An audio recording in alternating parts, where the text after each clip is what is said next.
got wrong. For we know that the whole creation groans and labors with birth pangs together until now.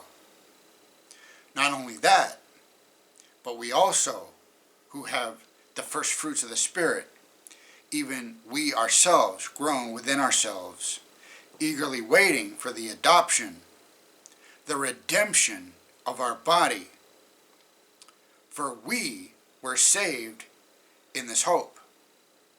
But hope that is seen is not hope. For why does one still hope for what he sees? Romans 8, verses 22 through 24. Taking my cue from the popular evangelist Dan Betzinger, I named my first ever GPS system. The fact that she talked to me as she gave me directions seemed to demand that she have a name. Not having much of a gift for naming things, I simply stole the one he used for his.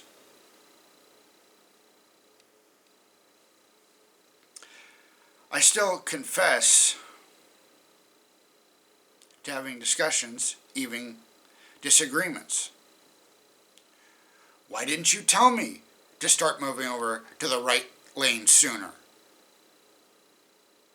I readily admit that I have spoken to her so frequently that today, even computerized voice, every computerized voice in the world is her.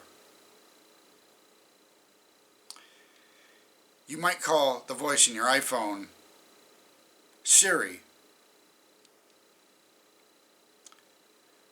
but to me, it's her.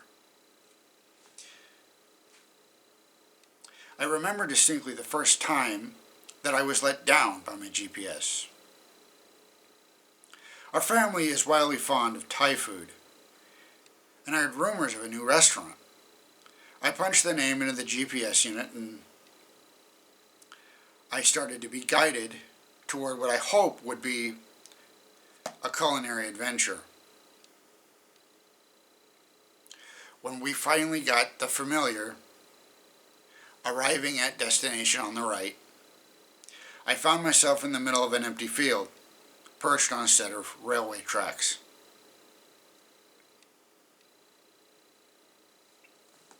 A few weeks later, when I was trying to find a church, I was steered into the heart of a private country club.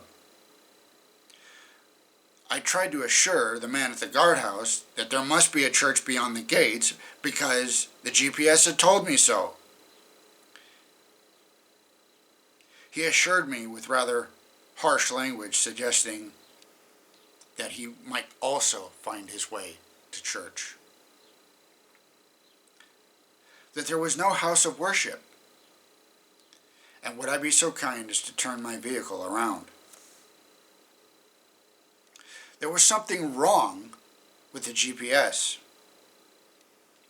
Over the next few weeks, she consistently took me in the wrong direction, and eventually I had to replace her. That, in short, is the story of our sinful heart. They have aligned our interests with those of fallen angels, and they continually steer us in the wrong direction. The only hope we have is to allow God to replace our guidance units with ones that pull us in His direction instead. It does not mean that we will never make another mistake or suffer disappointment on this side of heaven. It simply means that we now have hearts that continually pull in the right direction.